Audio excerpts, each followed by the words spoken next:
Are we early? Oh, we're still early. You're on. We're going live.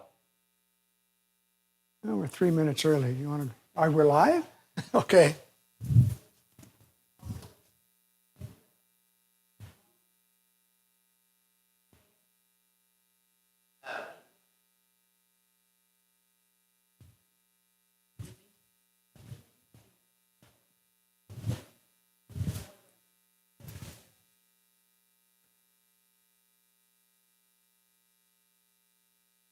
Yeah, might as well. We're live. Right here. Sure. Balance.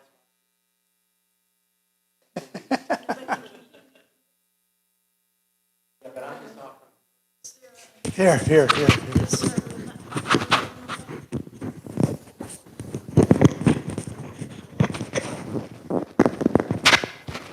Sorry.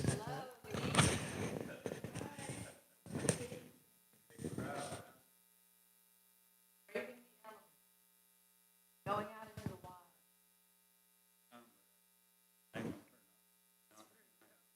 Hello, Glenn. Where's your friend? Somebody drug off the street.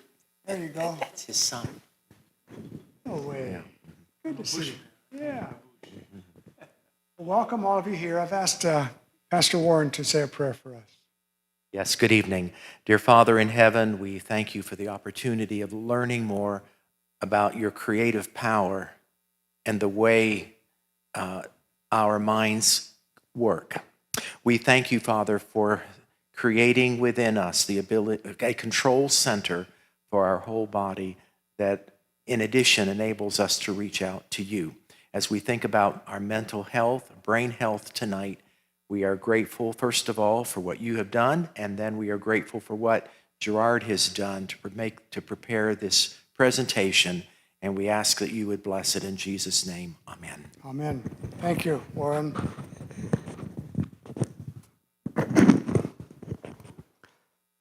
So, we are wonderfully made, but sometimes we screw up. And I'm going to share with you some data, and this is how we looked at it years ago when I was at Loma Linda, and we looked at it decades later. We look at large population studies. The larger number of people in the study, and the longer you follow that, then the more valuable that information becomes. I will get to a couple of them, and I'll show you what I mean.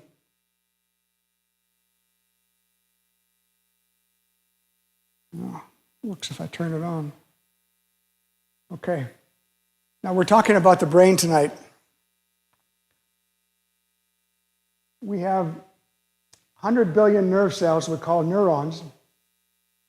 They branch out into other neurons, perhaps 100 trillion connections. And the good news is the brain can build new connections or renew connections if we have a healthy brain. So we'll talk about what constitutes a healthy brain tonight.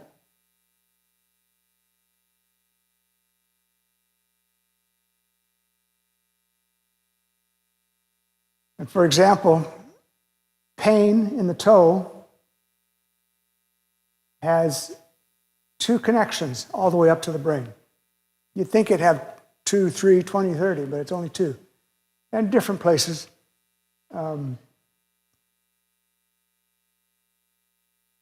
Our brain is wonderfully made, has a huge blood supply, has a rich network. It carries about 20 to 25% of the blood pumped by the heart. A healthy brain requires healthy circulation.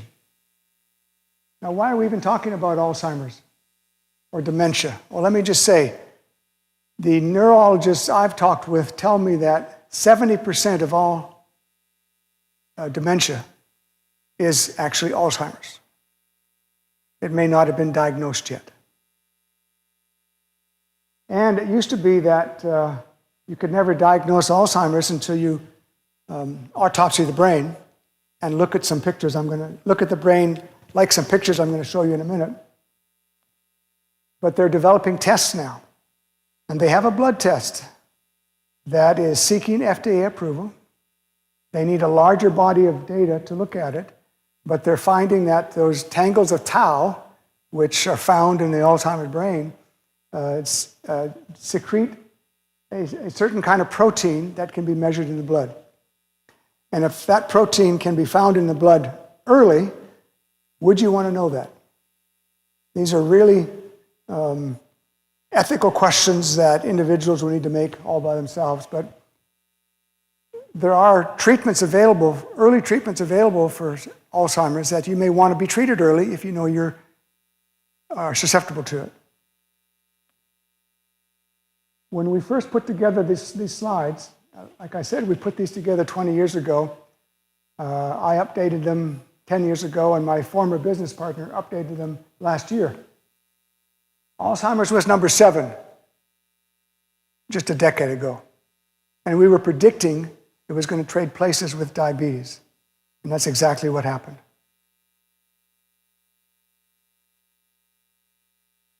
Those chronic diseases at the bottom there, breast cancer, pancreatic cancer, heart disease, stroke, HIV, are all declining. These are barely increasing.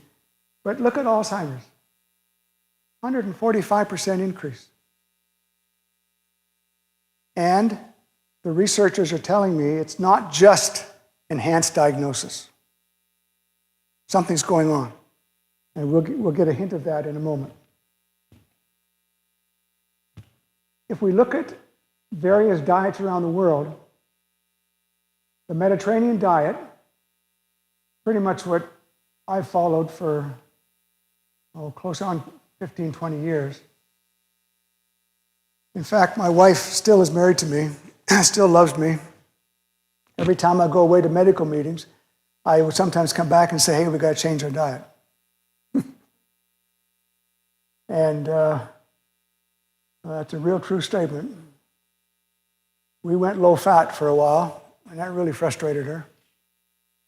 And I'm going to go on record to say we shouldn't be eating a strict low-fat diet, and I'll tell you why in a moment. Persons in the top 1/3 eating a Mediterranean diet had a 40% decreased risk of Alzheimer's disease.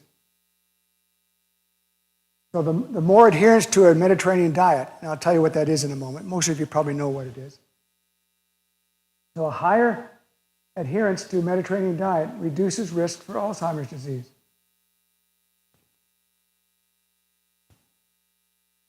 Men have a 1 in 10 risk, and women 1 in 5. It's just not fair. But women live longer, and that's probably the reason. Okay? That's the safe thing to say. And it's probably true. Again, age is the biggest risk factor for Alzheimer's dementia. So what do we learn from that? Don't get old. And there's some truth in that. You want to stay active like when you were younger, maybe not when you're in your 20s, but we need to stay active. And I'll show you a slide where it says, don't retire. Well, you may retire from your profession, but you want to stay engaged and active in something, which means you haven't really retired. You're intellectually engaged, you're physically engaged, you're active, and that's important. Alzheimer's disease is irreversible. There's progressive brain disorder that slowly destroys memory, thinking and reasoning skills, and eventually the ability to carry out simple tasks. It's not dissimilar to mad cow disease, but it's a different procedure. Thank you. Okay, thank you. Is my beard getting in the way? I'll just cut it. No. My wife would love you to cut it. But since she loves me more, I love her a lot, but she likes to say she loves me more. So she handles the beard. And it's just sad that this happens, okay? There's a normal brain on the left and a severe Alzheimer's on the right. It's an accumulation of this amyloid plaque, tau, or tangles of tau. There's basically tangled bundles of fibers. And the appropriate connections that need to occur in the brain cannot happen because they're fibrously connected where they shouldn't be. It's like having scar tissue following a knee surgery and you got this something going on all the time, or having some abdominal surgery and you got scar tissue. Well, you feel that, you're going to have full range of motion perhaps, but that's not a good idea in the brain. We lose these connections, and the loss of brain cells, they die, causing the brain to shrink. I'm not prepared to give you a detailed anatomy of the brain. Symptoms take about 10 years to develop. Most of it starts here, right in the center of the brain, near the brainstem, in the hippocampus. But there's no rhyme or reason to what functions you might lose over time. It just depends on where the circulation is most impaired, where the tangles of tau are occurring. It's not dissimilar to mad cow disease, where you lose gait and you lose ability to communicate. And end stages, you sometimes get angry and violent, and that's just not fun. And when your daughter comes in to see you and you say, "Who are you?" that gets to be very frustrating. And so it's a challenge. Some of these memory losses, word finding, communication. As I've retired, I find sometimes I can't think of the word I want. So there's a normal progression of aging, I suppose. At least I hope that's true. But I like to tell the story.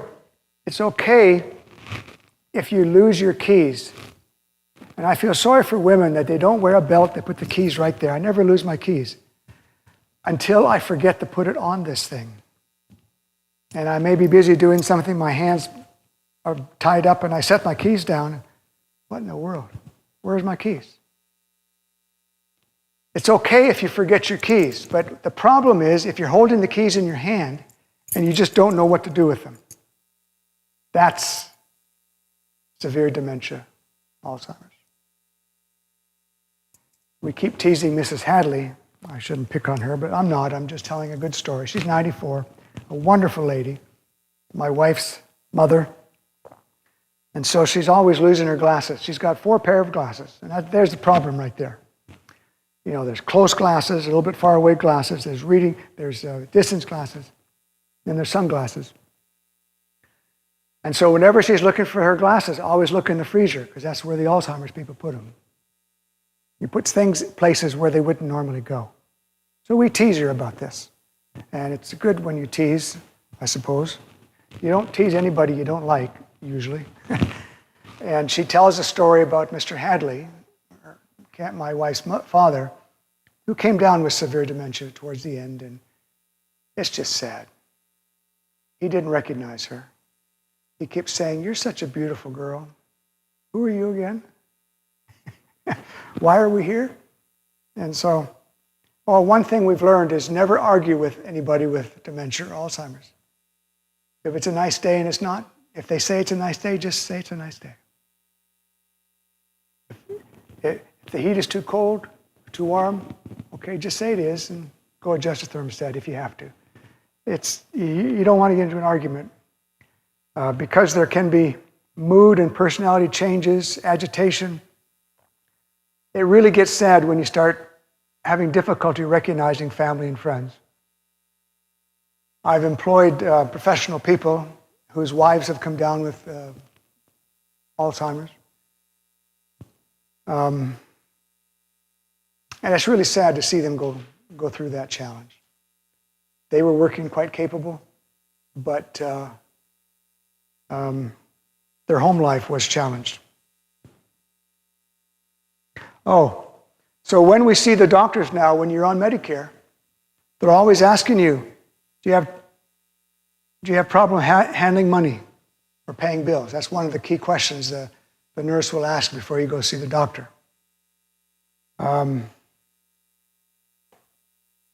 Can you cook at home? Can you dress yourself? You know, these are all things that they'd like to know ahead of time in case you need some help. What causes Alzheimer's? Well, the best answer is we're not entirely sure. We can lead to some principles of long-term population studies that can give you some clear ideas, but there's no distinct cause to effect immediately. It takes time, and I'm going to share with you how certain behaviors can increase your risk of Alzheimer's. Here are some of the lifestyle factors linked to your higher risk of Alzheimer's disease. There's a lot of things I'm going to say tonight that are duplicate from what I said last week. And here's one of them, chronic diseases. If you have a chronic disease, make sure it's well treated. I'll show a slide soon that says out-of-control diabetics have a huge risk of Alzheimer's. Out-of-control blood pressure has a huge risk of Alzheimer's. So if you have any of those chronic diseases, you need to be treated for them and work with your doctors. I can't tell you how many people in seminars I've done, particularly at camp meetings, that say, oh, I can't take medicine. Why? Well, they have side effects. I read about it in a book. They have side effects. And I have to ask them, well, what's the side effect of having a stroke? You know, they don't know. Well, which side of the brain do you want to lose? You know, who do you want to feed you if you have a stroke? Now, will that happen to everybody? No. But does it happen to many? Yes. Treat the symptoms. We know that high blood pressure, untreated, is a high risk for stroke.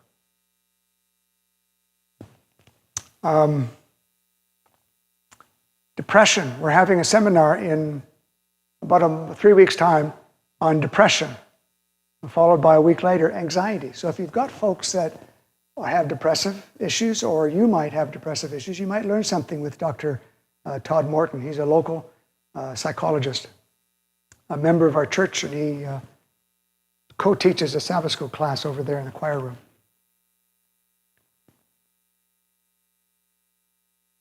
I'm mostly going to focus on poor eating habits, but we'll mention briefly sleep habits in one slide later on. Exercise, I'll mention briefly. Dr. Tricia Markoff is going to have a really good presentation on exercise, so I've not spent much time on exercise except you need to exercise. And she'll show us some of the reasons why.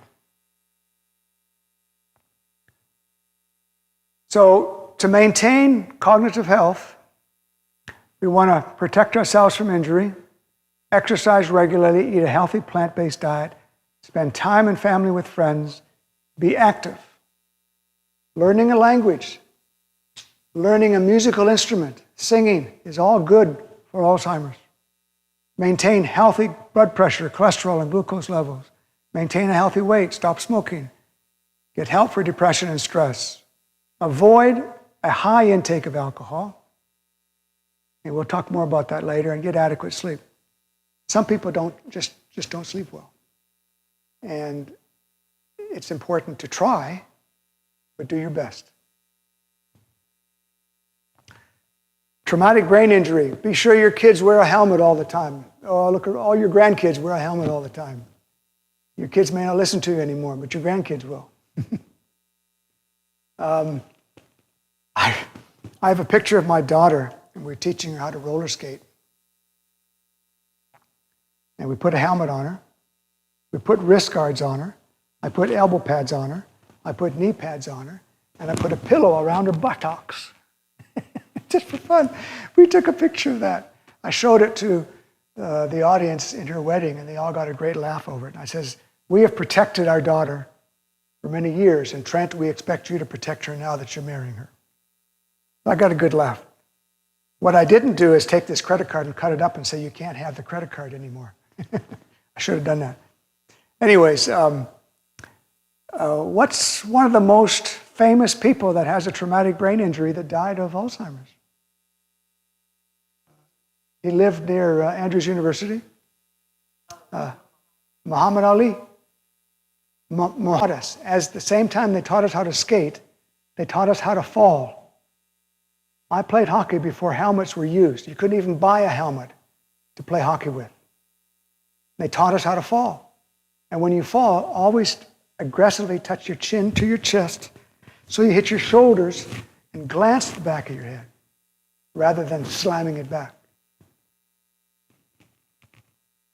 They don't do that as much today, but we wear helmets today. The thing that we're worried about is soccer players heading the ball. And that is a traumatic injury. There's a great deal of discussion now with football players. And they've redesigned the helmet so they're a little bit forgiving and they're more aggressive in their penalties. And they will disqualify a player from playing the rest of the game and maybe for the next 3 or 4 games if they're too aggressive in their tackling.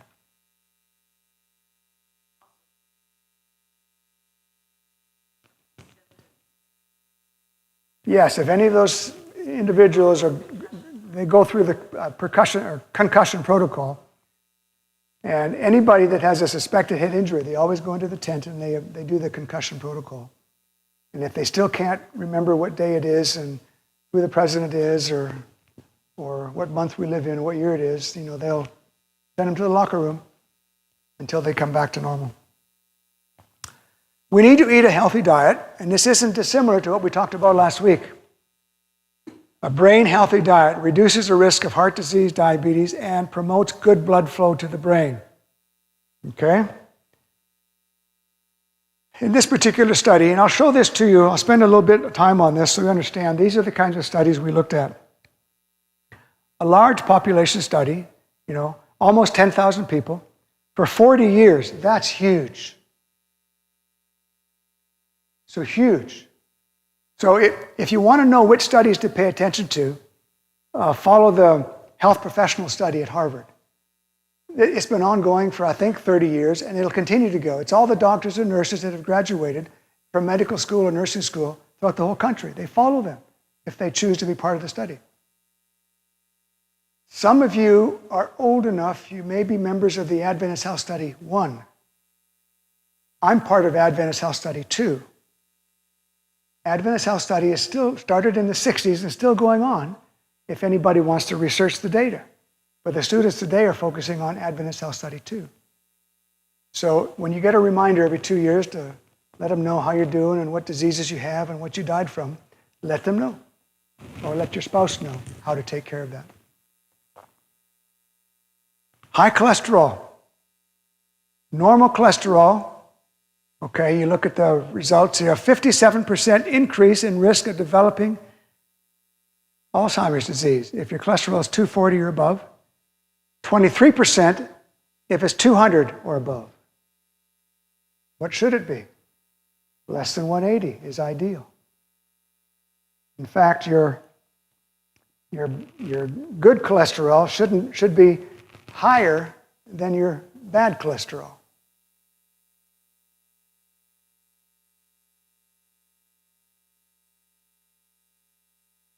And high cholesterol in midlife, and this is where we really should be paying attention, but most people at midlife aren't really concerned about their health. Why? Well, because they don't feel any different. They're healthy. And, blood pressure, you can't feel high blood pressure. We had patients in our clinics in the islands in the South Pacific that would come in with blood sugars 550 or more. And these dear, poor pregnant ladies, they'd lose the baby, and they'd come in and get stabilized. And they go home with 3 months or 6 months of medicine. They'd run out of the medicine. They feel great. They check their blood sugar. Oh, it's good. And it just gradually starts raising up and up and up. I did a seminar to the high school students in Chuuk, the island of Chuuk. And the high school students all looked healthy. They were grade 9, 10, 11, 12. They just looked healthy. I did the exact same seminar that night to their parents. All their parents looked unhealthy. And it's just part of the lifestyle. In some islands, being obese is culturally acceptable. It means you're rich. It means you're wealthy. It means you can afford all the food you can eat. Unfortunately, that doesn't give them a chance for longevity. This particular study, I was going to show you this last study. So the larger number of people, and for many, many years. This is 40 years for almost 1,000 people. The Harvard Health Professional Study has been going on for almost 40 years. And there's about 110,000 in it. And they're always coming out with new information. The Adventist Health Study has got thousands of it, and it's been going on since 1960s. So if you have occasion to listen to those studies, I'd pay attention to them. In fact, you should be listening to the Harvard School of Public Health. They've got free data that's always available to you. Go to Tufts University. Go to Johns Hopkins. Don't go to anything that's on the internet unless it's associated with a university. If it's associated with just a medical center, that may not be a good idea. They need to be associated with a university and a medical center. I would stay away from Lance Armstrong's research data, just because it's not part of a university. Yes, Glenn? Well, the question is what percentage of these were women or men? And in this particular study, it didn't care. Okay? It didn't matter. Some studies will separate into men only. Some will separate into women only. And you look for those studies. What we do know is this was age adjusted. So age, they were non-smokers. And the scientists can adjust these things for various lifestyle risk factors. Okay, midlife. Again, blood pressure and risk of Alzheimer's. Treating the blood pressure in a large study, 31,000 adults, lowered their risk of Alzheimer's by 16%. That's a good thing. And this is what they call the Sprint Mind study. And up on the top, you can see some brain arteries that aren't looking very good. Some of them are occluded, almost occluded. These are normal, healthy brain arteries here. There's no reason why they should look any different. As we age, they will get a little bit of deposits as we age, but they should never get to be looking like this. And the same thing with our arteries around our heart or around our kidneys.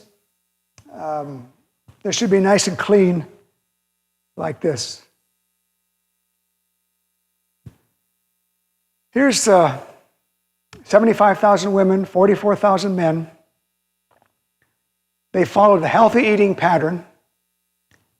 They either ate the med diet, the plant diet, an alternate healthy eating diet. And they reduced the majority, all these chronic diseases were reduced. Those following the Mediterranean diet and this diet, I've just forgotten what that is.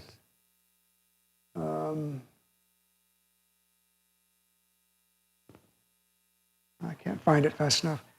Had the lowest mortality from neurodegenerative diseases. These diets were higher in nuts, healthy fats, and fish. And we'll go through those in detail in just a moment. Plant-based diet and Alzheimer's reduced the risk of Alzheimer's by 38%. Eating more of nuts, leafy grains, cabbages, tomatoes, fruits, plus fish and poultry for a protein source in place of red meats. A vegetarian would do fine with their sources of soy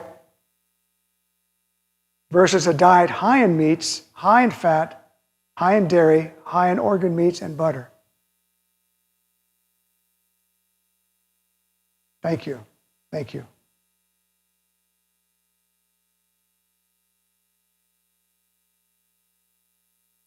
I've worked with scientists for years. They always try and find a catchy name. I I could tell you one that has 9 letters in it, and I just can't think of it right now, coming out of Spain. Foods linked to risk of Alzheimer's. No, this is just risk of Alzheimer's. These ones are higher risk. So foods linked to Alzheimer's disease, high-fat dairy. Now, there's nothing wrong with using cream in a special dessert or a special pastry that you're making. And if you eat it once a year, that's all right.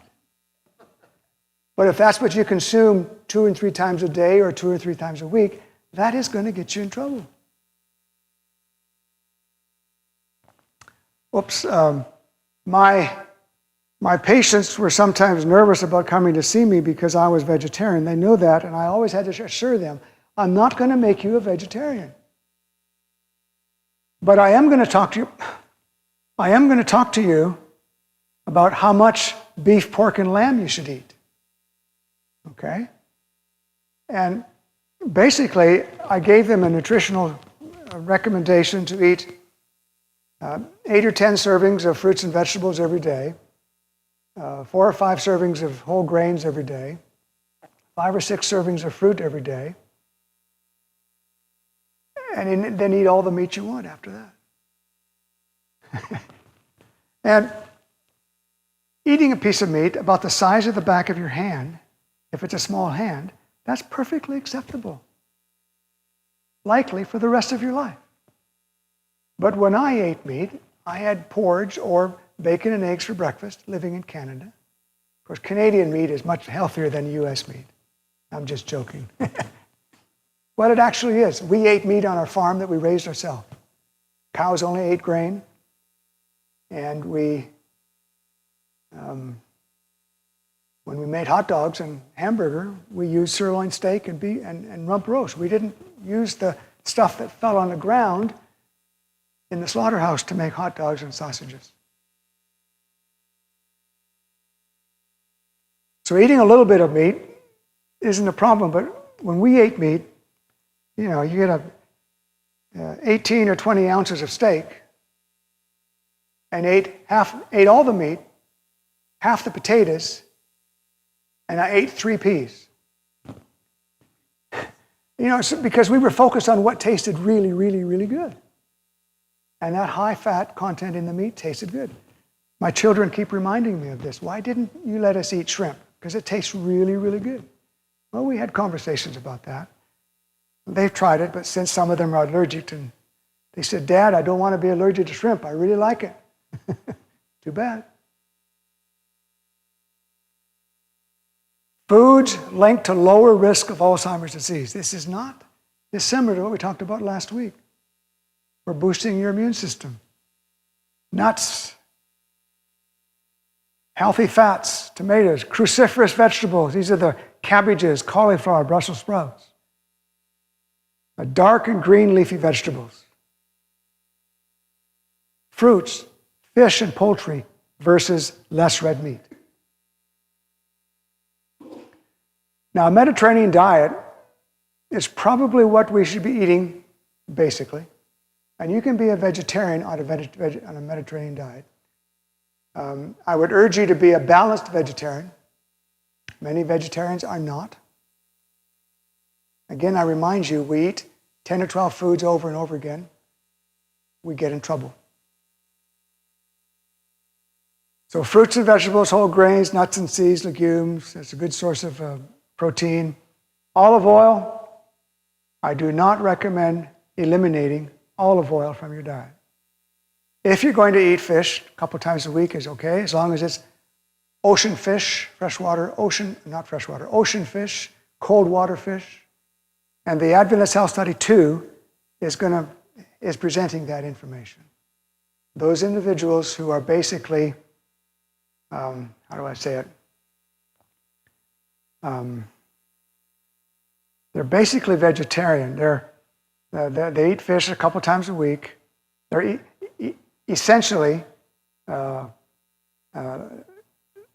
vegetarian, eating lots of fiber. And the Adventist Health Study 2, we suspect, is going to precipitate information to emphasize eating fish a couple times a week. Back the inside Yeah, about 6 ounces. Better if it's 3. So when we go out to eat and eat fish, like we did yesterday, we went to the Nutcracker at the Civic Center. And it was a wonderful Nutcracker, ballet. And then we went out to eat before that, and I took half of it home. You know, a 6-ounce piece of fish, and we just take half it home, and since we're retired, we're saving money. The restaurants don't like it because they want you to come back and eat a full meal. It needs to be low in red and processed meats, low in butter and saturated fats. I can't think of any good of white bread. It just irritates me when these athletes advertise Wonder Bread, and that's why they become a superstar athlete in the Olympics.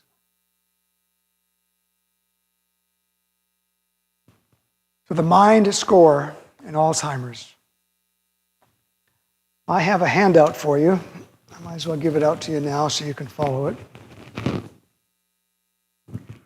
Here, here, George, why don't you help me with that? Thank you, Pastor. And if you'd bear with me, only look at the first page now. Otherwise, I'll take them back.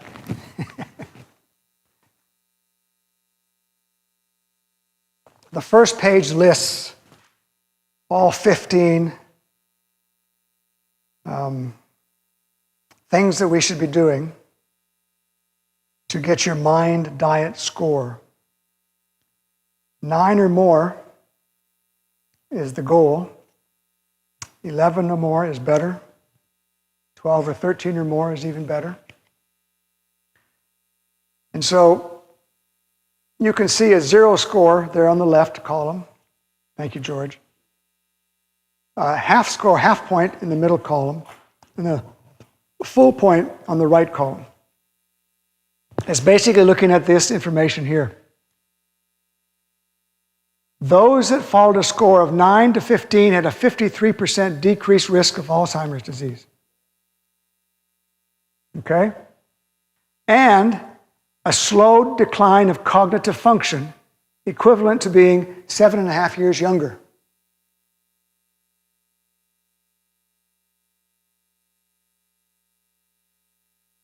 So what is linked to a cognitive score? Well, we want to eat less of. Now, this is another study. This isn't the same study I just talked about a moment ago. There are multitudes of studies that have documented this. Less butter and margarine, less red meats, less cheese. It's really tough to be a vegetarian and not eat cheese or a little bit of dairy. You can be vegan, but both.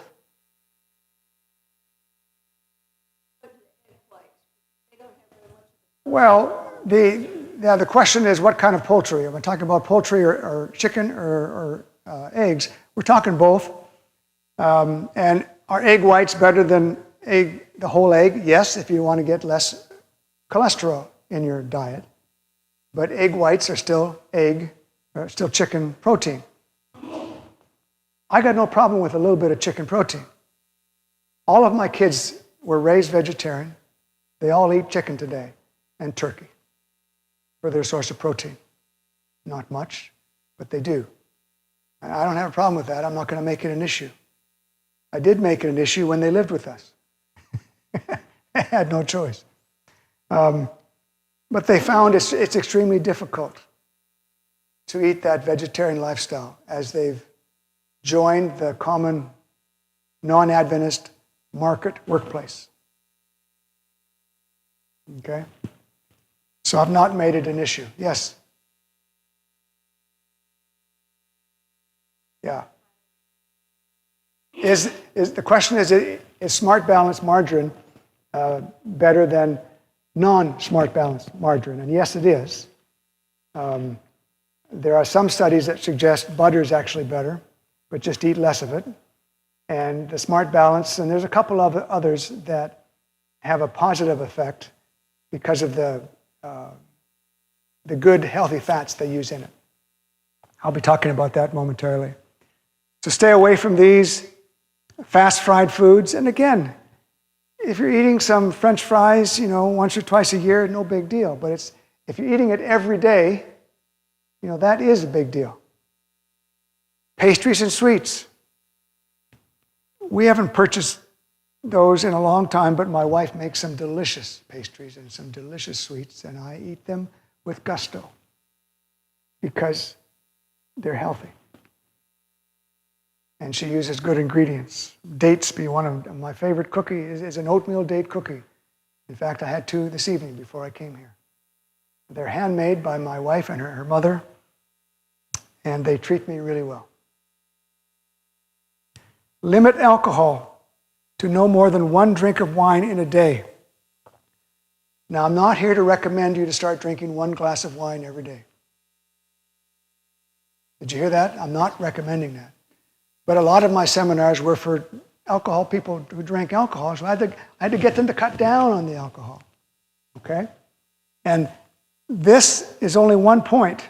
This alcohol measure there is only 1 point.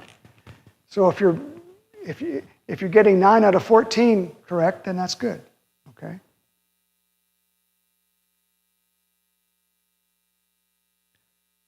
Eat more of these green leafy vegetables, other vegetables, and berries. Berries are the most important fruit that we should eat. Which berry? It doesn't matter. All the berries. All the berries that have bright, brilliant colors.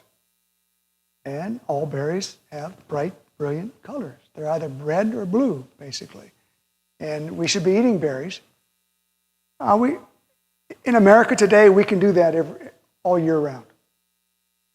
And in Canada, they can do it now. My brother drives a truck from Calgary, Alberta, to almost to the Mexican border and picks up fruit and vegetables and takes it up to Canada. He does that once a week, all week, and he's done that for almost decades. We don't have to do that. Oh, what about frozen and fresh? Well, this may wake a few people up, but frozen's actually better. Why? Because it's allowed to ripen and then quickly frozen. Fresh vegetables are picked not quite ripe. So they may not. Now, does it matter? No, it really doesn't matter because we eat so much of it. Okay, so those fresh vegetables who may be a little short of some matured antioxidant, you're not going to have to worry about that. But don't be afraid of fresh or frozen. The only thing to be afraid about fresh is you want to make sure it wasn't stored downstream of the hamburger that was stored up top. Many times the salmonella poisoning we have in this country is because that fruit or that vegetable was stored too close in a warehouse to the meat products that weren't held at the proper temperature. What was the latest one we had a couple weeks ago? Cantaloupe. There were 2 or 3 producers of cantaloupe, and it doesn't matter what country they come from. They could come from Mexico or Puerto Rico or California. In fact, there was a California business that bought a vacant plot of land in California. They bought it. The farmer grew cantaloupe on it. People were dying of cantaloupe poisoning that particular year, and they researched it back to chemicals in a factory was there 30 years ago, left vacant. People forget about the history of that land. You heard about Love Canal years ago? And so we want to be careful about farmers that were there, not farmers, the chemical plants that were there before you turn something in the farmland.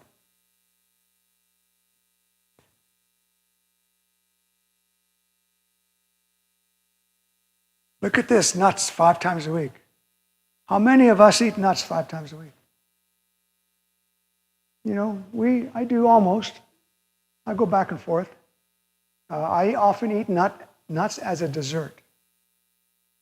When you chew a mixed half cup of nuts and let it macerate in your mouth, it creates a paste that becomes sweet and high in fat. And that's a dessert.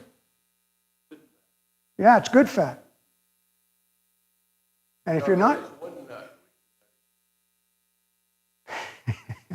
There is one nut, you've heard me say this, haven't you? There is one nut you shouldn't eat. That's true. Thank you, David. It's toxic. Called a donut.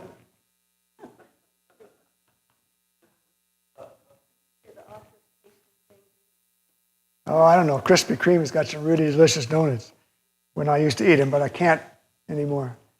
But anyways, fish, poultry for your protein sources, or plant proteins daily in place of red meat. So we need to eat protein.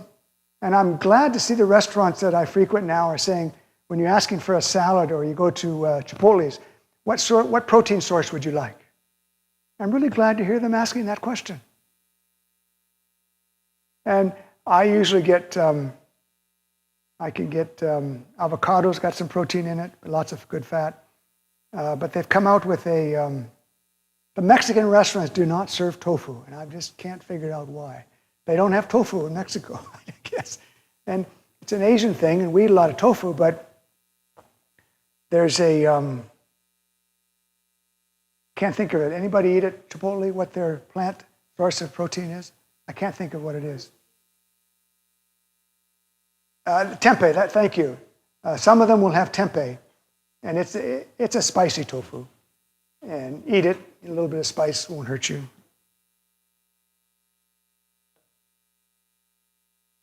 So, we want to get as close to 15 as possible with your score. So eat less of those on the left and eat more of those on the right. And I've got one of these in your packet is a paper on this. Come on, what happened now? There we go. So this particular mind study looked at 960 seniors, and they followed it for 10 years. So anytime you get to follow people for a decade, you're looking at some decent information. And we've talked about this. I'm just showing you a different slide to emphasize it. Of these 900 people, 144 developed Alzheimer's. And they figured out what they ate, went backwards and looked at their diet histories, and they could determine that those that followed the score, those that followed the foods that we talked about, had higher risk of Alzheimer's or lower risk of Alzheimer's, based on how close you were to 9 to 15 of those lifestyle factors. So what? Well, yeah, they break them up into three groups. Okay, and this is the low tertile, the medium tertile, the high tertile. And your bottom, you're better off if you have 9, or in this case 10 to 15, versus down here 0 to 6 of those lifestyle factors that we talked about. Again, a 53% decreased risk of Alzheimer's disease. I'm going to move through a couple others because I want to share something with you towards the end, if there's time. No, it's only 5 after 10. That poor clock up there. George, we got to get that clock fixed. No. Between the two of us, one of us will remember. I was surprised at this study that they focused on berries. They didn't focus on fruit as a whole. They focused on berries twice a week. That surprised me. But that doesn't mean I'm not going to eat bananas and peaches and grapes, okay? Because there's plenty of other studies that suggest all varieties of fruits are beneficial. But make sure when you're eating all your fruit that at least twice a week you should be eating berries. Eating berries. So this is another study. One study looked at dementia, another study looked at cognitive scores, and it's the same information, basically. More of these plant foods. Don't forget the olive oil. And they gave these people a liter of olive oil to eat every week.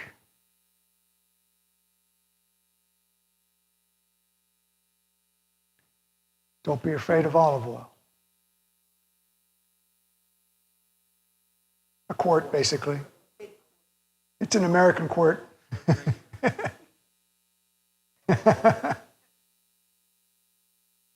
It's basically a quart, anyway. So the date is the same for this particular group. That's always a good question. How many berries should we eat? And a half to a cup each time. It depends on whether it's whole or squished. If it's squished and kind of cooked, then you want to eat half a cup. If it's whole, a full cup, or 3/4 to a cup. Most people, there are websites you can go to, and the USDA has a website that you can go to, and you can put in your height and weight and what your goal is, and you can program a very specific diet to eat X amount of every one of these things we're talking about. I did that for patients for years. Most of them wouldn't follow it. It's the principle you want to get. And the principle is eat a wide variety of unrefined foods in sufficient quantity to maintain your ideal weight. Most of us do not maintain our ideal weight. We've all gained a little bit, and that's perfectly fine to gain a little bit. But we get in trouble when we gain too much. A little bit more each day. There you go. Oh boy. But that's good. Exercise. Now, I'm not going to talk about exercise much because Dr. Markov is going to talk about it a lot. But you can, this is 716 older persons, no Alzheimer's to begin with, 71 people developed Alzheimer's, and those who had low activity were twice as likely to develop Alzheimer's compared to those who had high activity. What is high activity? At least 30 minutes a day of physical exercise, 5 days a week. Now that's not high, that's moderate activity, but to some of us that's just high, okay? The Aerobic Research Center. Oh, that's a good question. 30 minutes at one time or 15 minutes twice a day, you can break it up. It doesn't have to be 30 minutes all at one time. Other data has showed us that you can do 10 minutes 3 times or 15 minutes twice. I like 20 minutes 3 or 4 times. 20 minutes 3 times a day for those of us that don't do well in math. Because 20 minutes gives you 40 minutes. 20 minutes twice gives you 40 minutes. And that's above 30 minutes a day. Almost 15,000 women, 45,000 men, and here's moderate and high. Very little difference between moderate and high. That's why we emphasize moderate. High exercise has a little bit of benefit, but you actually have more risk of injury at the high. So your goal is to get the moderate level, which is 30 minutes a day. But it's okay if you do 2 hours a day, as long as you're not getting injured as a result of it.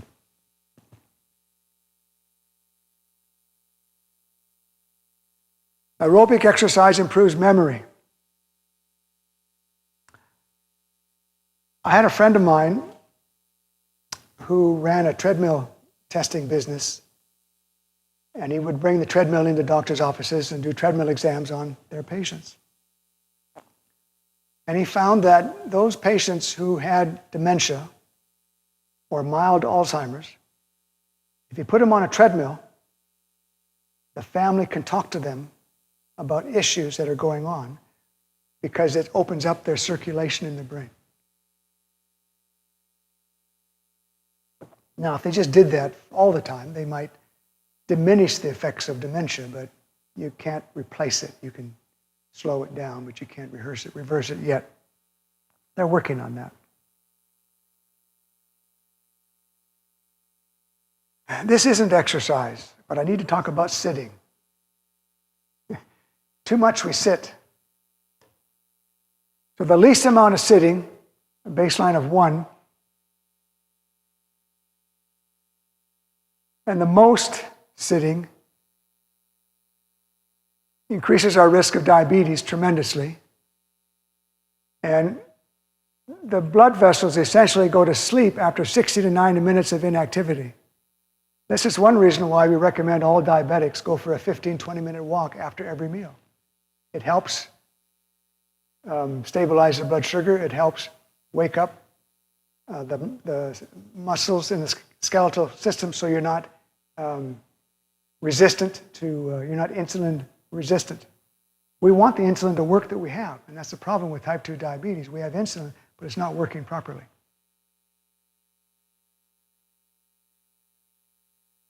Blood pressure. I'm just going to say, if you have high blood pressure, take medicine and get it down to less than 120 over less than 80. But that's a slippery slope. If you get it down less than 120 and less than 80, you might have a tendency to faint when you stand up quickly or when you bend over. So you need to work with your doctor and your nurses to find out what level of blood pressure medicine you need to take so you don't have positional hypotension. Okay? And that's why we emphasize all the seniors. When you get out of bed in the morning, get out of bed slowly. Don't jump out of bed like you did when you were 40 or 25. You want your arteries to catch up to your mind activity when you get up. A lot of people fall when they get up in the morning because they're just not ready. And so, pace yourself.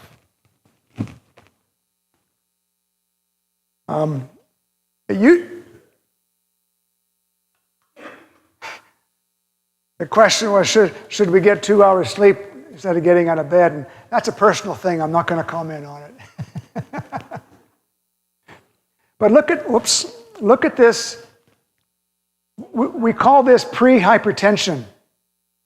A blood pressure of anywhere from 120 to 139 over 80 to 89. We call this pre-hypertension. What did we used to call it, Jane? No, we used to call it a borderline blood pressure. Okay? Now, a lot of doctors and nurses don't understand that because it's not high, and they don't care about it unless it's high. Because you don't treat it until it's high. So pre-hypertension or pre-diabetes or pre-high cholesterol means you're developing high blood pressure. You're developing high cholesterol. You're developing high blood sugar. Years ago, we would always tell the patients, oh, you're borderline. Don't worry about it. And the patient wouldn't. But in my preventive medicine studies, we paid attention to borderline. Borderline was our golden opportunity to teach. Okay? And we emphasize that. The last 10 years, I worked with a company, my business partner and I, we designed sophisticated algorithms to measure employees at the workplace. Most of them were hospitals, but we had the NSA, the CIA, 3 Air Force bases, and all Coast Guard stations used our sophisticated health risk assessments to analyze their population. Why? Because they wanted a healthy population. Because they put thousands, hundreds of thousands of dollars in training these executives to do the job that they were asked to do. So we designed, for example, hypertension. We would give a 4-point score. And this would get the score of 0 if you're high blood pressure. You get a score of 3 if you're pre-hypertension, a score of 2 if it's normal, and a score of 1 if it's ideal. And we had ideal numbers, normal, pre, and high for everything. And I would get calls from physicians that said, how come you gave my patient a poor score? Because they don't have high blood pressure. Yes, but they have pre-hypertension. and I would refer him or her to a study, all studies say prehypertension starts at 120 over 80, which is, a normal is less than 120 over less than 80. That's a perfect example, Jane, of the conversations I'd have with the physicians who would call me. Right, I know. Normal is less than 120 over 80. Less than 120 over less than 80. So, 110 over 79. If it gets too low, that's another problem. But in America, we rarely deal with low blood pressure. But it is possible to have a blood pressure too low if you're fainting from standing up. If you bend down and try to pick something up and you faint, your blood pressure is too low, or there's something else going on with your circulatory system. Okay? And sometimes we take blood pressure medicine and it'll make it too low. It's fine when you're sitting, but if you bend down, that's the problem. So work with your doctor and figure out what medicines you want to take. Some of the blood pressure medicines cause swelling in your ankles and feet. So you want to take less or find a different medicine. So yeah, there are side effects of some of these medicines, but the side effect of stroke is what? I think it's a lot worse than having a headache, having a little swelling in your legs. I'm not going to take time for some of these. We've really reviewed these. Mediterranean diet, I love it myself. We eat it most all the time in various ways. And if you want to know more about the Mediterranean diet, go to Harvard School of Public Health. They've got huge benefits or studies there that you can review.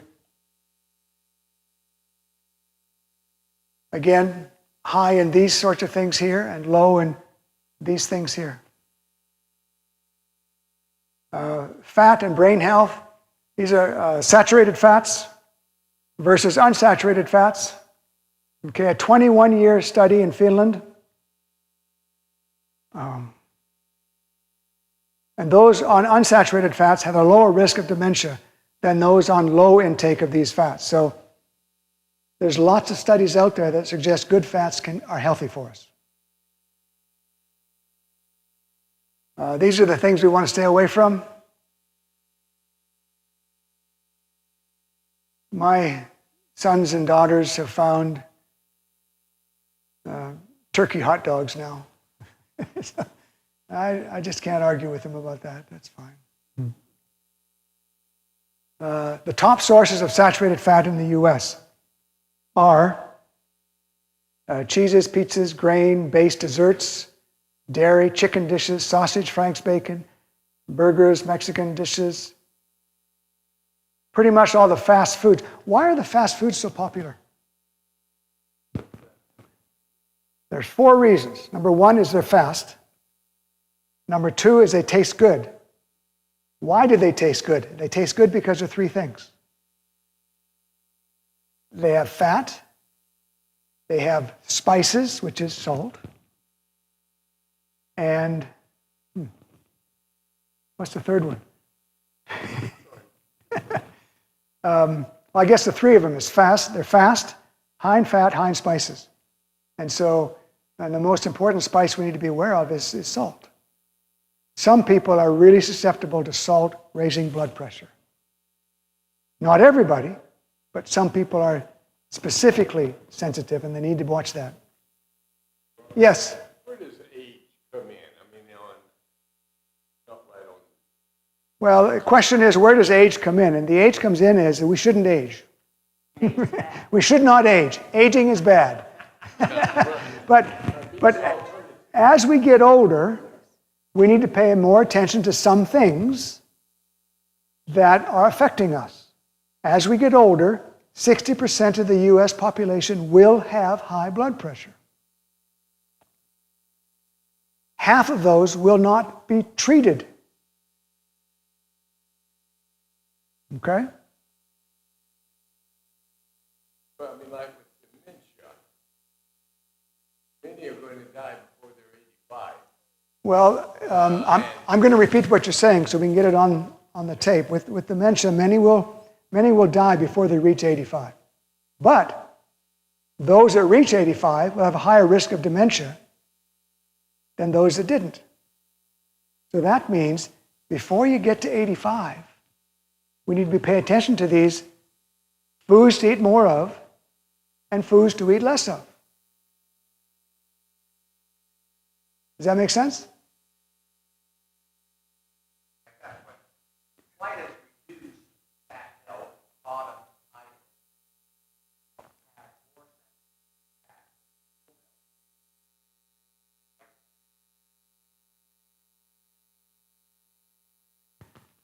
I used to know the answer to that question.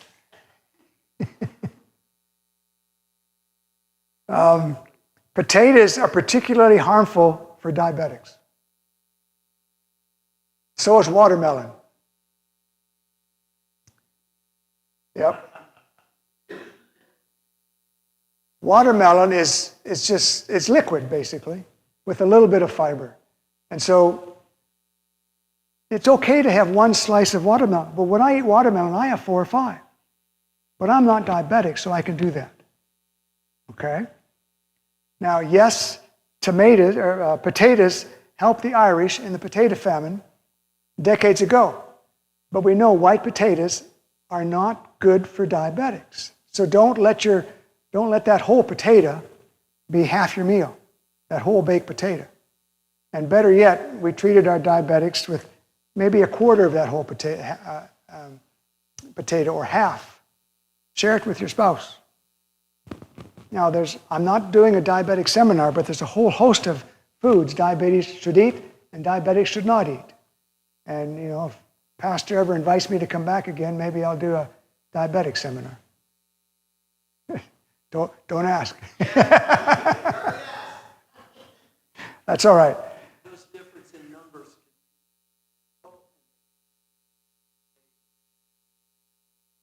That's true. And not all of these are all 100, these are probably 100 grams or 100 milliliters so they're equal. But that's not what I want to focus on, is those little differences. I want to focus on high saturated fat. Now, what is this?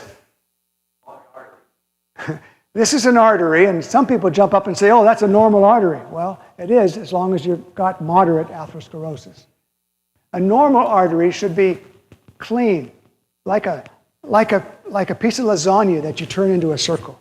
That's what an artery should look like. Clean, okay? This is moderate, and we don't have any signs or symptoms. You can't run a marathon, but who runs a marathon anymore? You're not going to be an Olympic athlete, but you're not going to notice any particular symptoms. You may have some high blood pressure, but that'll be treated. So this is basically, unfortunately, normal. Not healthy, but if I'm going to show you something moderate, maybe I'm going to show you something bad. Okay? And this is an artery that's 99% plugged with cholesterol and plaque. And they've had a heart attack because the surgeons have cut that out of that person, and they didn't survive. Okay? Now, that's what happens with why does America eat like this to create this? Not that. Well, some of it can, but this is end stage. This one is reversible, because you still got circulation, okay? And there's lots of programs that'll do reversal diets and exercise and massage, and those are good things. Now let's talk about a couple other things. Vitamin D and cognitive function. We want to have adequate vitamin D. I thought my vitamin D would be perfect. I never was worried about it until I did a blood test at age 50. And it was 25 or 23, and it should be 75 or more. I was shocked. I was doing everything right. I was outside getting lots of sunlight, but I had some genetic predispositions. I have genetic hypocholesterolemia, which is a good thing. I'm not going to ever have a heart attack. But I have low cholesterol. And you need fat, you need cholesterol in your skin, fat, sunlight shining on it to convert it to vitamin D. So I had low vitamin D. Shocking. What do? You take a supplement or eat red meat and pork and all that other stuff. So those with a low level of vitamin D had a 60% more likely to show cognitive decline. How many here have never had their vitamin D checked? Oh, good. 1.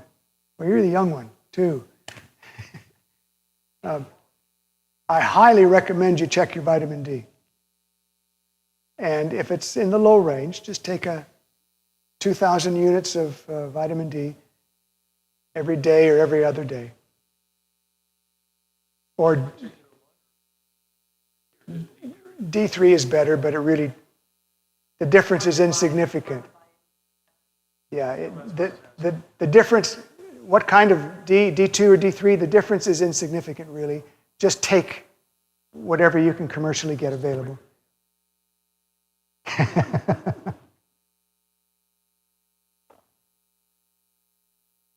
Protective foods for Alzheimer's again, all the berries, fruits and vegetables, brightly colored fruit, brightly colored vegetables, nuts and seeds. Okay, I've got this in your packet. These are the foods that decline the cognitive score, so you want to eat less of these. Basically animal products, okay? And sugars and sweets. It's okay to eat some of them, but not every day. You know, nothing wrong with having cake at a birthday party, but you don't want to have cake every day. What about fake cheese? Soy cheese I don't have any problem with soy cheese.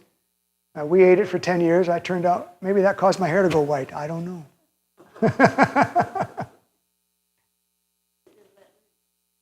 Yeah. My wife and I created a cookbook, and we made our own cheeses. And for 10 years, we followed that, and we had people all over the world using our cookbook and creating their own cheeses. Why? Because we liked something that looked and tasted like cheese on our sandwiches and in our casseroles. It's just easier to use real cheese now. Just make sure your cholesterol is not too high. Make sure your blood sugar is not too high. Okay? Eat more of these. Again, this is no secret, and it's in your packet. One of my favorite pictures. Now, I wanted to get here quickly, and I have a few extra slides I'd like to show you. By the way, I took 188 slides and pared it down to 55, because I try and average 1 slide a minute. But I got a couple other slides I want to share with you. I told you last week that the summary in the U.S. News and World Report, published in the 1990s sometime, 11 habits to live to 100 years of age. I've got this in your packet. Don't retire. You know, you could change professions, it's not a problem. I'm really glad I don't have to share with people what they should do, because they won't do it anyways. 90% of the people won't follow through on what you recommend. That doesn't mean we shouldn't recommend. Those that need to lose weight, only 95% are successful, lifelong. So we still need to pay attention to that. But, okay, so move around, fiber-rich cereal for breakfast, at least 6 hours of sleep, consume whole foods, not just supplements, floss every day. Of course, the great story is you only have to floss the teeth you want to keep.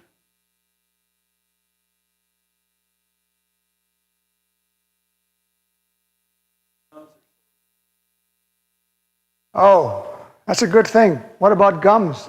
Your gums should never bleed. Your gums should never be sore unless you've been on a high vitamin C diet and have stopped your vitamin C. That will inflame your gums. Okay? Just a little hint.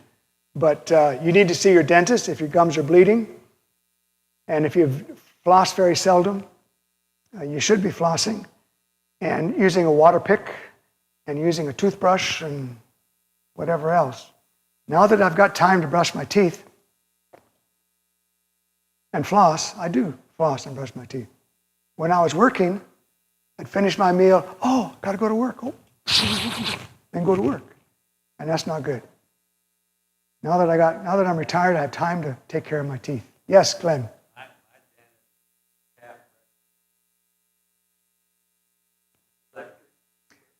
Yeah, he's saying his dentist recommends electric toothbrush. I've used them. My dentist said, you can use them or you can't, it doesn't matter. The important thing is flossing, water picking, and brushing. Brushing can take the place, those electric toothbrushes take the place of brushing, and that's fine. It's just simply a mechanized way to brush your teeth. My mom and dad, I don't think ever brushed their teeth. I don't remember ever seeing them brush their teeth. They all had false teeth by the age 50. And they were also smokers.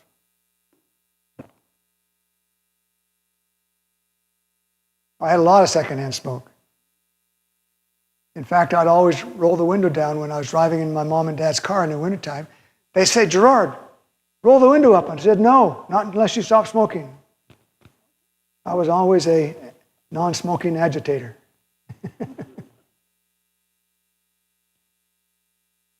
Okay, there's 11 habits to live to 100. Be less neurotic. That means handle your stress. But look at number 8. Live like a Seventh-day Adventist. This is in the General Conference Adventist Journal called U.S. News and World Report. Right? Okay, it's not. It's not. We have nothing to do with the U.S. News and World Report. So you live like a Seventh-day Adventist if you're no smoking, alcohol abuse, no alcohol abuse. You don't overindulge. You have plenty of exercise, a vegetarian, make family and community focus. Those are all good things. Be a creature of habit. Follow routines. Stay connected. Have regular social contacts. Be conscientious. When you retire, volunteer. So I thought you'd like to have that, and I'll put that in your packet. It's kind of interesting to look at and share with some of our friends. I also put this in your packet.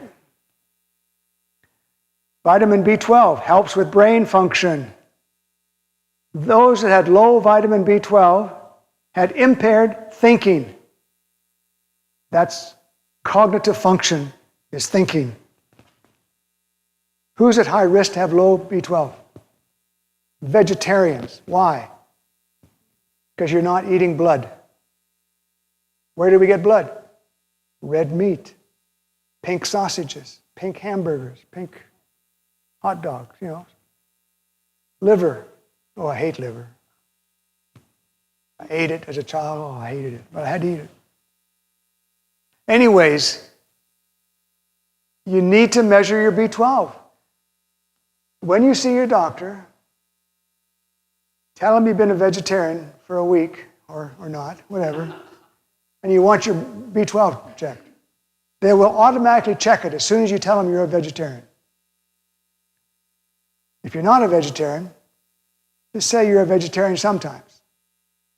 Because you are. Most people are. Even meat eaters are vegetarians sometimes. So people with low B12, especially vegans. Now, 30% of older people have trouble absorbing vitamin B12. They're lacking intrinsic factor. That's what they call it. I don't know why they don't call it something scientific, but they call it intrinsic factor.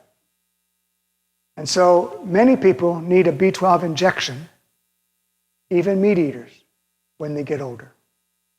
Work with your physician. Find out what your blood B12 is. If it's normal, don't worry about it. If it's not, take a supplement. And take a supplement that is absorbed under your tongue. That's the best way to achieve some vitamin B12 absorption. Because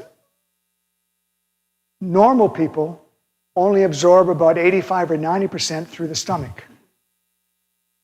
So you want to absorb it directly into the bloodstream under your tongue. Brain shrinkage. Persons with the lowest level of B12 were 6 times more likely to have brain shrinkage. Well, none of us want to shrink our brain. Sources of B12 for vegetarians: food yeast, fortified cereals, fortified soy milks, milk itself, garden burgers. You know, some of these cheeses, they've got B12 in it. Years ago, we didn't have to worry about, decades ago, centuries ago, we didn't have to worry too much about B12, even if you're a vegetarian, although there weren't many vegetarians back then. But our food supply was dirtier years ago than it is today. We ate more dirt 100 years ago. We didn't just physically eat the dirt, but our vegetables and fruit were brought in from the farm. I don't ever remember washing our fruits and our vegetables coming out of the garden. Maybe we shook them a little bit, scraped it and threw it in the pot. And so we ate more decades ago, centuries ago. But today our food is so refined. It's also depleted of various nutrients that are necessary. And we also brush our teeth. We have bacteria in our mouth that grow during the night and produces B12. You should actually swallow that bacteria with a couple glasses of water before you brush your teeth. That'll give you a natural source of B12. But just take a supplement. It's so much cleaner. Saturated fat and risk of Alzheimer's. Again, low saturated fat versus high, twice the risk for dementia. These are the foods that give us dementia. We talked about this. Okay, here's some different kinds of proteins, plant proteins. Legumes, of course, all the different kinds of beans. Quinoa, especially important for those that have gluten sensitivity. Edamame is a soybean, fresh raw soybean. Various plant milks. They're low in protein, but they sometimes added protein to them. Nuts and seeds, and there's various meat substitutes you might want to experiment, especially tofu. Tempeh is a fermented tofu. In fact, I just found out that, what place did you tell me? Now it says tempeh. Bob's Chicken. Place down here in Canberra. Yeah. Where they sell barbecue. The barbecue. There's a big Doc Brown's. Brown's. Doc Brown's barbecue uses, for vegetarians, uses tempeh. Did it? If you make a choice. At Doc Brown's. Yeah. I've just seen it on the menu. Yeah. I didn't even know what it was. And a lot of restaurants are becoming more. Being a vegetarian 20 years ago was hard, especially if you traveled.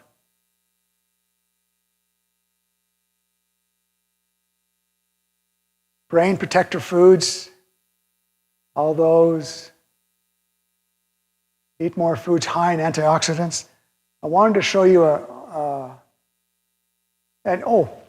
you can buy a book that figures out your ORAC score. And we need to eat 3,000 to 5,000 per day is recommended in an ORAC score. And you can analyze all the fruits and vegetables and it'll tell you what your ORAC unit is, which is a measure of antioxidants. It's fun to do. We did it a little bit in some of the classes I taught, and it's too much trouble.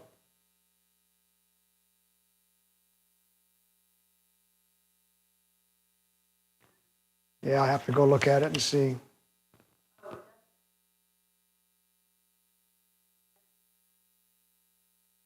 That's correct. That's correct. Come on, wake up.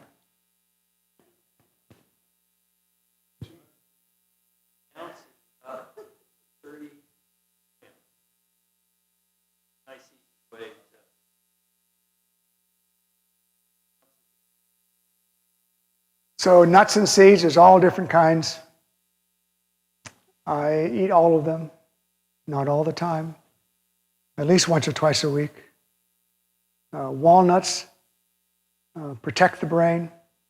They're high in flavonoids, phenolic acid, gamma tocopherol or vitamin E, alpha linoleic acid. Helps with memory. I wouldn't pig out on walnuts. I would just have walnuts part of your nut diet. Ultra-processed foods increase risk of dementia. Ultra-processed foods. 25% faster decline in executive function, that is thinking. Microwavable dinners, deli meats, white bread, cookies, all these packaged foods. Okay, omega-3 fatty acids. This is what I'll close on. They limit amyloid formation. They limit oxidative damage. Helped with cognitive studies, or help in increasing cognition. Foods higher in these omega-3 fatty acids, lower risk of dementia, lower decline in thinking, lower decline in memory, lower decline in temporal brain volume. Well, what are these foods? And this study shows the same thing. More omega-3s helps. Here, this study, more omega-3 helps. And these are good sources of omega-3 fatty acids. All fish oil supplements. But here are the plant sources. Flax meal, chia seeds, walnuts, soybeans, canola oil, mayonnaise, tofu. You know where canola oil came from? Canola oil used to be used as an industrial solvent in machinery. And they found it had some human benefits. And it was called rapeseed oil. And rapeseed oil, on the farm, we raised rapeseed seeds to be used for industrial oiling, for whatever they used it for in producing their manufactured products. But studies found out that canola oil was beneficial to humans. So there's a great marketing push to sell rapeseed oil. And Madison Avenue marketing people didn't figure rapeseed would, buy some more rape. They didn't think that would work well in the marketplace. And so they had a group of people that came together, and what should we call rapeseed oil? Where did it come from first? Canada. So they call it Canada oil or canola. Now it's grown all over the US, Australia, New Zealand, not so much New Zealand, Australia, Canada. It's beautiful. They grow it here at Biltmore occasionally. Okay, I didn't know that, but thank you. That's good to know. Mustard gives us a very nice blue plant, a brilliant blue plant prior to harvest. And canola is a brilliant yellow most of the time. Sometimes it's white, depending on the variety of canola oil.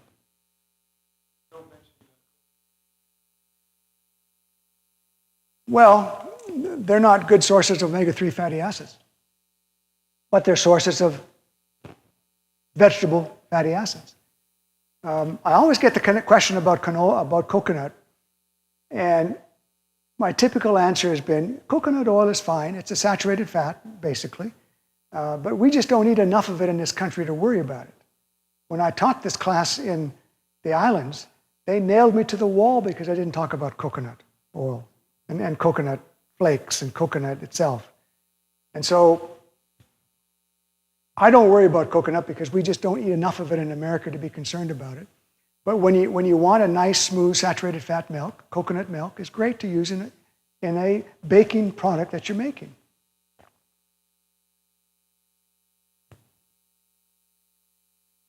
Vitamin D, I think we talked about that, Alzheimer's. Alcohol and dementia, twofold increase in mild cognitive impairment with frequent versus infrequent. So the infrequent drinker is not an issue. The frequent drinker is.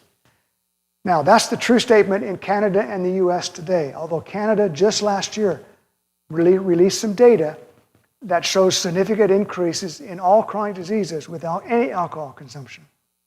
It used to be, well, we still in Canada tell people up to 1 glass of wine a day and 1 drink for women and 2 drinks for men a day is within the safety zone. This new Canadian study has not agreed to that, and the US hasn't followed through yet. There's too much industry involved, I guess is the kind way to say it. This many books that say Mm-hmm. church full of books. That's true. Very true. Gut flora, I'll just mention that.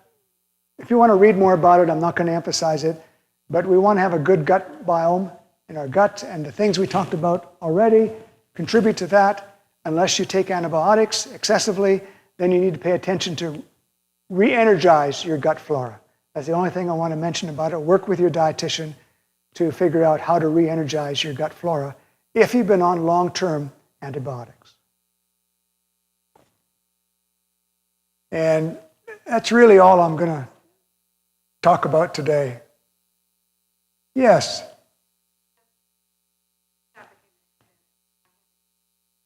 Okay, I'm going to repeat it. Since she's been an Adventist, she's not eaten shellfish.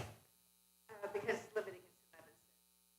I never knew the science. Okay, good question. I'm wondering, Mediterranean diet, the DASH diet, and all these, like other places. Y'all tell people don't eat. Yes. The question is, do I tell people not to eat shellfish? I don't tell them anything. I suggest. But yes, shellfish are the pigs of the seafloor. What do the pigs eat? What do the pigs eat? When God designed pigs, and we're kind of embarrassed that he did, but he did, because it cleans up all the waste. Okay? Years ago, we didn't have pavement. The streets in our cities were full of horse manure, human manure, and cow manure, as well as in the field. The pigs would just love all that stuff. Okay?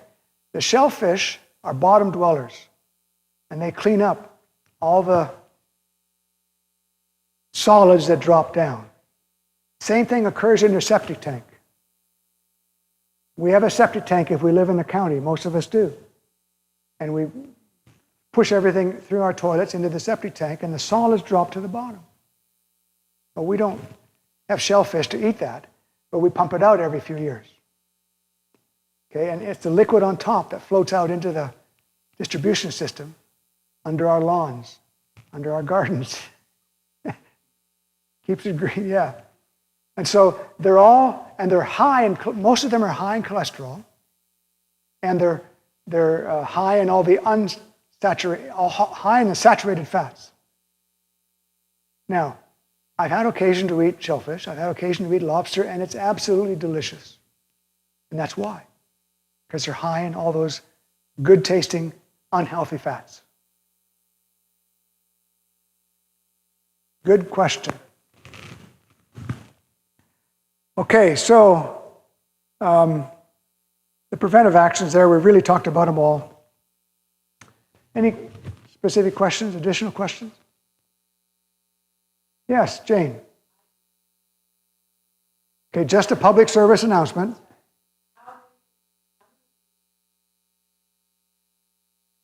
How many of you are sick to death of all those Prevagen commercials? There you go. Save some money and just take vitamin D. That's a very true statement. All of these supplements, unless they're from a few reputable manufacturers, you should stay away from. Which ones are they? Well, I'm not prepared to say today. But I know. So Prevagen may have some soft data, but unless it's gone through some of these studies like we're using here, 10,000 people followed for 30 or 40 years, we don't know. We just don't know. Maybe it has some benefit. in early dementia. But I don't believe it'll do any good for advanced dementia. I looked at a little bit of shark. So 90% of 90% of Prevagen is vitamin D. Jane is telling me. I've never looked at it, but I believe you. It's a new concept. I did. Yeah, you just take the vitamin D that you can get. All right. In January, we're having 3 more seminars. Dr. Morton will have a depression seminar on the 4th and 11th. On the 11th will be anxiety. Depression will be the 4th. And Dr. Markoff will do a seminar on exercise on January 9. Yeah. They're all on Thursdays. Trisha's is on the 9th. What's the 9th?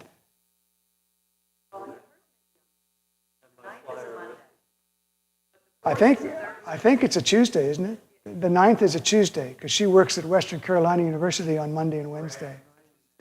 So 9th is a Tuesday, and Dr. Morton's are on a Thursday. Find one of these flyers. Check the date. It just says the date. 4th is depression, 9th, 5 days later, would be It just Markoff, Tricia. it just says the 2 date. days after that, on the 11th, it says that Todd Morton. Yeah, it doesn't say the day. It just says the date. Okay, I'd encourage you to come back. Tricia teaches this class at Western Carolina University, and she's going to emphasize exercise. And there's some wonderful, new, exciting things to benefit from exercise. And if you don't want to age, exercise is one of the best ways to slow down aging. Well, eating good food too is helpful. All right, was this helpful? Yes. And for those of you that have friends who didn't get to hear this, this is recorded. It's on our website.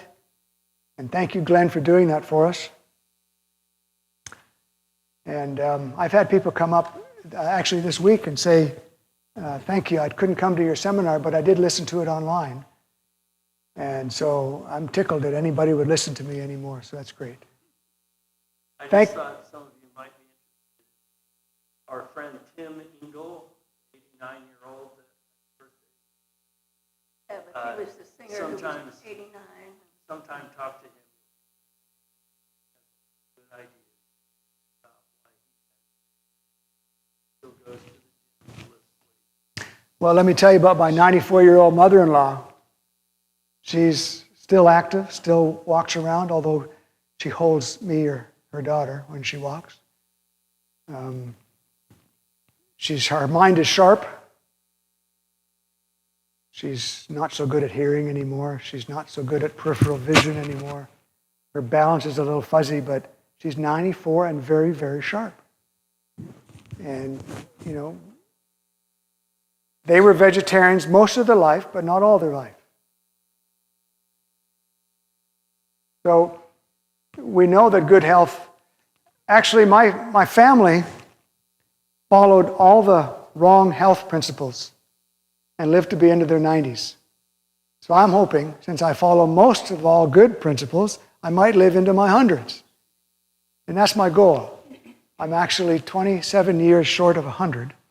And so when I get there, How many years short? 27.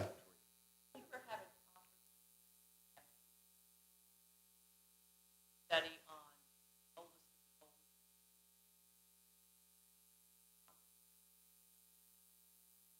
on Glenn, we're not recording anymore, right? people in their 80s, 90s. Have I looked at the studies in Georgia at people's 80s, 90s, and 100s?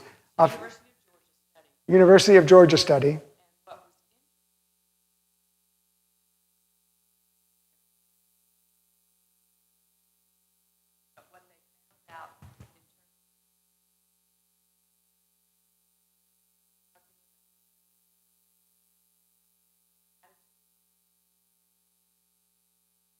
talking about purpose for life, attitude of gratitude, and family connections.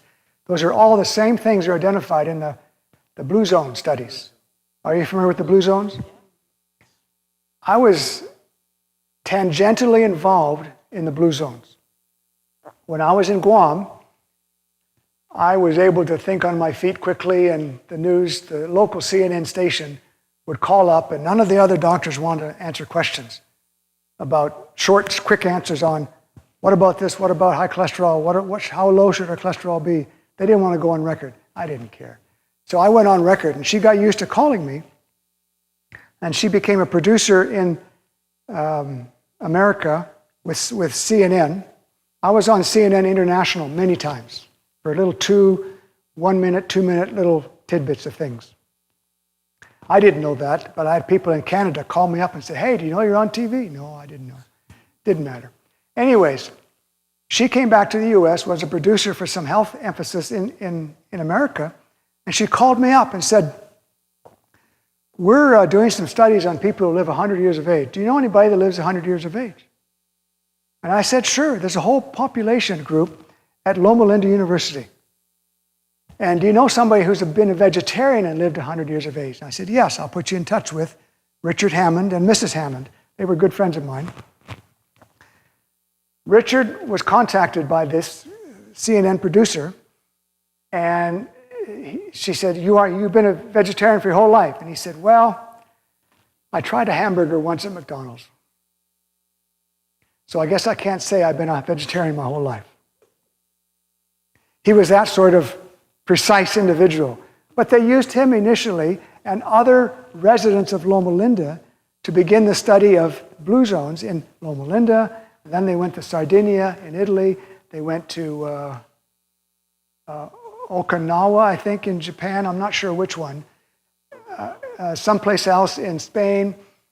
And they're finding these groups of isolated people. And there's commonalities between all of them, but there's differences too.